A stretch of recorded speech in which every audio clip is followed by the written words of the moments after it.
There is a conversation we have with ourselves, often in moments of quiet reflection or perhaps in the wake of a disappointment.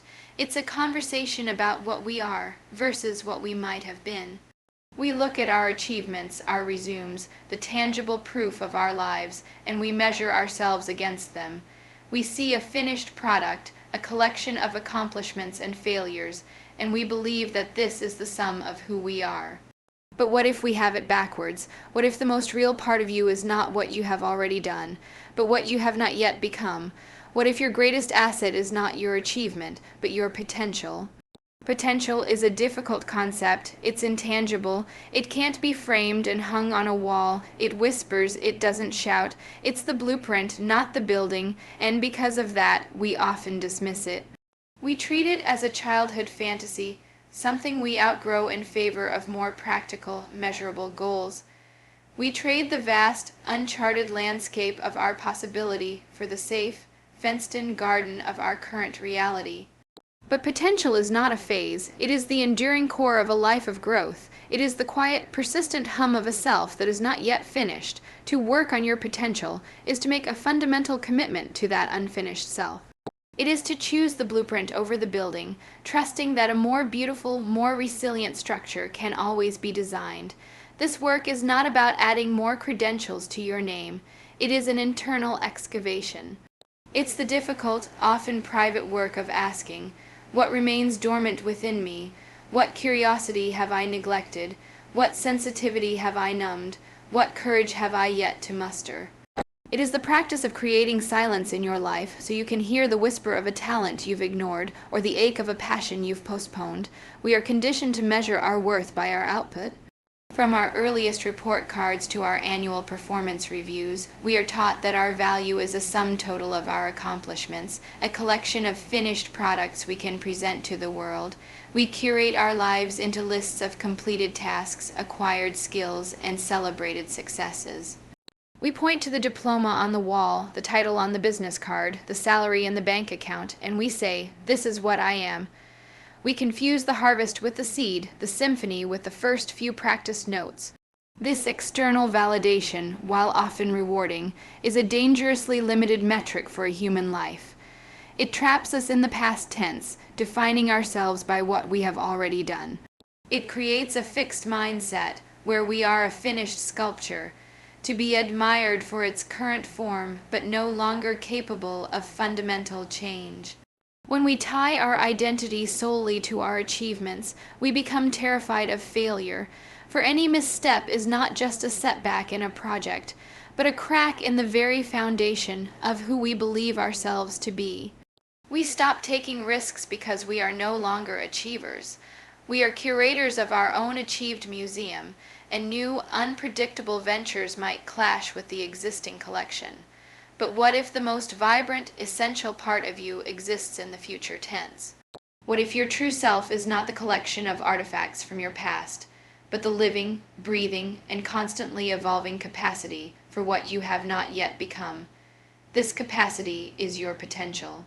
It is the silent, fertile ground from which all future achievements will grow. It is the unwritten chapter, the blank canvas, the musical theme that has yet to be fully developed into a symphony. To prioritize potential over achievement is to make a profound shift from being an archivist of your own life to being its active author. This is not a dismissal of accomplishment. It is a recontextualization of it. An achievement becomes not a final proof of worth, but a single piece of evidence in the ongoing experiment of your growth. It is a data point, not a definition. The person who values potential sees a failure not as an indictment of their capability, but as valuable information about what they need to learn next. They see a success not as a peak to rest upon, but as a vantage point from which to see the next, more challenging mountain range. This perspective liberates us from the tyranny of the finished product. It allows us to be imperfect, to be learners, to be work. In progress, it grants us the grace to say, "I am not there yet," without the accompanying shame of "therefore, I am not enough." When you work from a foundation of potential, your energy is directed forward, into exploration and discovery rather than backward, into defending and cataloging. You are no longer a static monument to your own past. You are a dynamic force oriented toward a future rich with unwritten possibilities. The goal is not to have become someone, but to be forever in the state of becoming. We often relegate potential to the opening chapters of our lives. It is the domain of the young, the student, the intern, those who have not yet become something. We see it as a temporary state, a reservoir of possibility that we draw from as we build our careers and identities, until one day we cross an invisible threshold into adulthood and are expected to be a finished product. We are taught to trade the vast, uncharted landscape of our could-be for the safe, fenced-in garden of our is. This is a tragic misunderstanding, a cultural script that leads to mid-life crises and a quiet, pervasive sense of stagnation. The truth is, potential is not a phase. It is the enduring core of a life of growth. Consider a great tree. In its youth, its potential is obvious in its rapid growth upward and outward. But is the tree any less full of potential when it reaches maturity? Its growth may slow, but it continues to adapt, to strengthen its trunk, to grow new rings that tell the story of seasons endured, and to provide shelter in its ever-expanding shade. Its potential has shifted from explosive vertical growth to deep resilience and expansive influence. It is no longer a sapling, but its life is far from static. It is constantly becoming a more ancient, more intricate, and more essential version of itself. Human potential operates on the same principle. The end of formal education or the securing of a certain job title does not mean the end of becoming. These are simply shifts in the nature of our growth. The potential for deeper wisdom, for more profound compassion, for creative innovation, for spiritual depth. These are not resources that deplete with age. In many ways, they are capacities that can only be fully accessed with the soil of experience in which to root them. The curiosity of a child can transform into the groundbreaking inquiry of a seasoned scientist. The idealism of a young activist can mature into the strategic, lasting impact of a wise leader. To believe that potential has an expiration date is to confuse the packaging with the product. We mistake the energy of youth for the only valid form of growth, and in doing so, we blind ourselves to the more subtle, but no less powerful, forms of evolution available to us at every stage. The work of potential is a lifelong commitment. It is the conscious choice to remain a student of your own existence, to believe that your next iteration, smarter, kinder, stronger, more creative, is always waiting to be realized. It is to reject the notion that we must one day arrive at a final, fixed state of being, and instead embrace the liberating truth that we are designed for perpetual becoming. The horizon of your possibility does not vanish with the passing of years. It simply changes its landscape, inviting you to explore territories of depth and meaning that a younger self could not have even perceived. We live in a world that applauds the external. We are celebrated for what we produce, for the titles we hold, for the visible markers of success that we can display. This constant external pressure can turn us into performers on a stage, constantly adjusting our masks and refining our acts to win the approval of an unseen audience. We begin to believe that the path to realizing our potential is paved with more credentials, more connections, more items on a checklist. We focus on building an impressive exterior while the interior world, the true source of all genuine growth, is left unattended, its whispers drowned out by the noise of outside expectations. This is why working on your potential must begin as an internal excavation. It is a deliberate turning away from the spotlight and a journey into the quiet, often dusty basement of your own being. This is not an act of narcissism, but of archaeology. You are an investigator on a dig site, and the artifacts you are searching for are not for public display. They are the fragments of your authentic self, a shard of a forgotten curiosity, the fossil of a native talent you set aside as impractical, the faded map of a dream you were once too afraid to follow.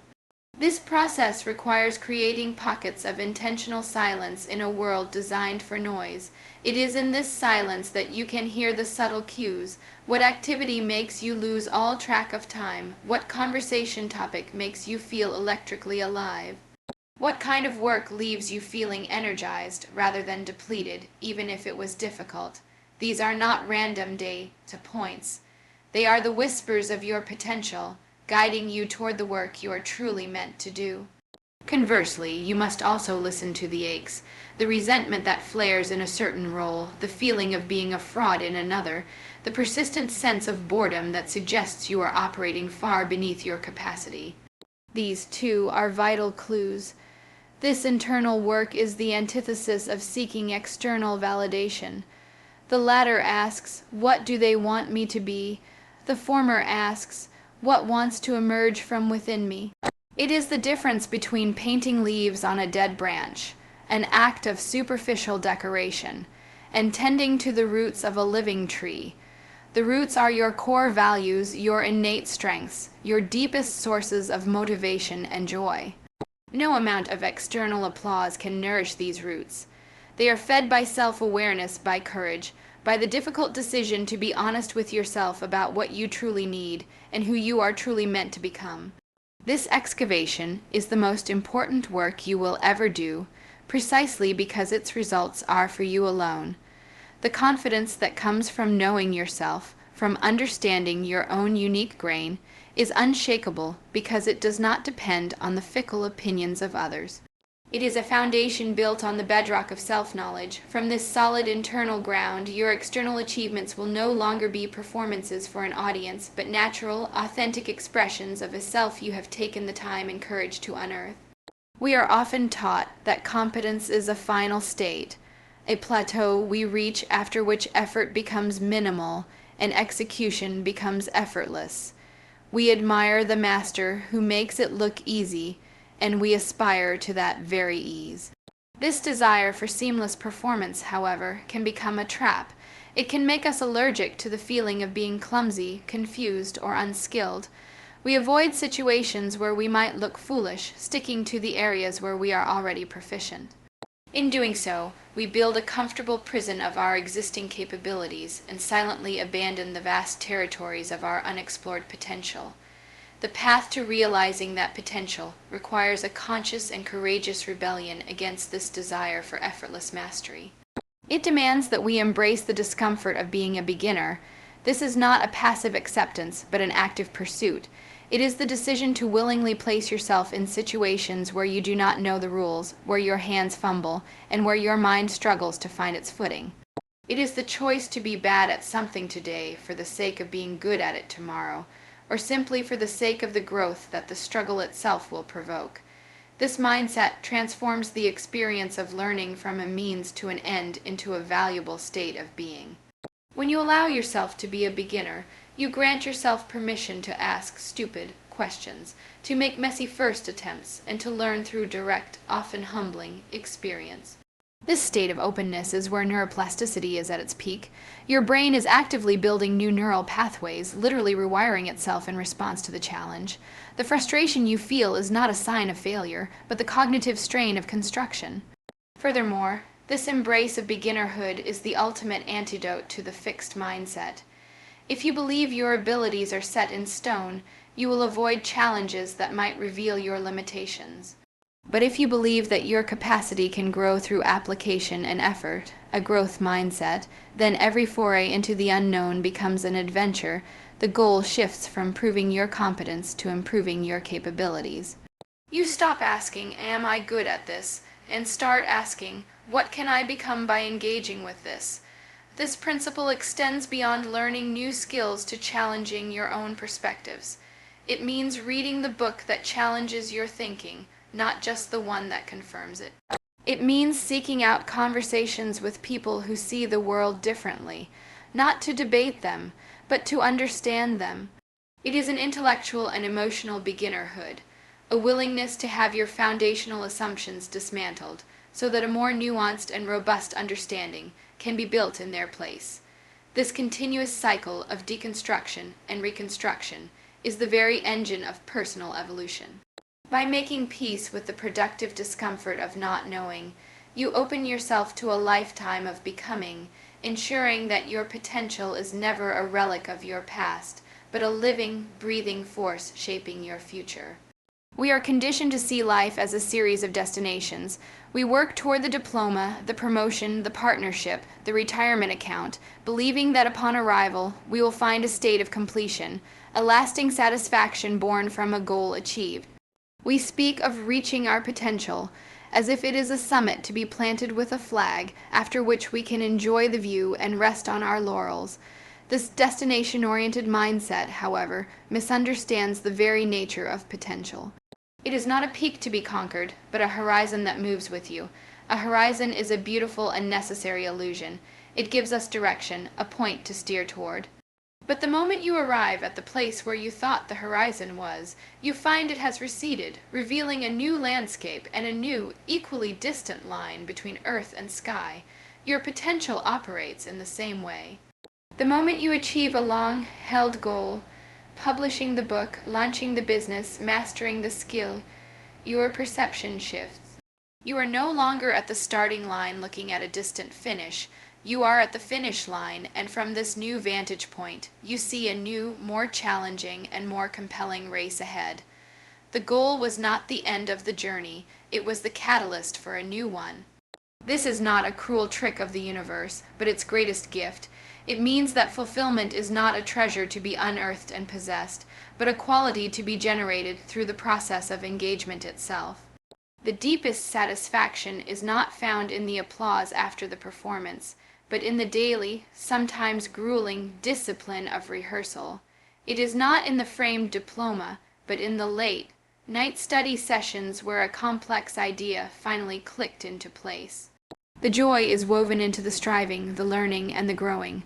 Therefore, a life dedicated to realizing its potential is not a linear path to a single glorious endpoint. It is a spiral where each loop represents a cycle of learning, integrating, and then reaching for a higher level of complexity and understanding. The finish line of one cycle simply becomes the launching pad for the next.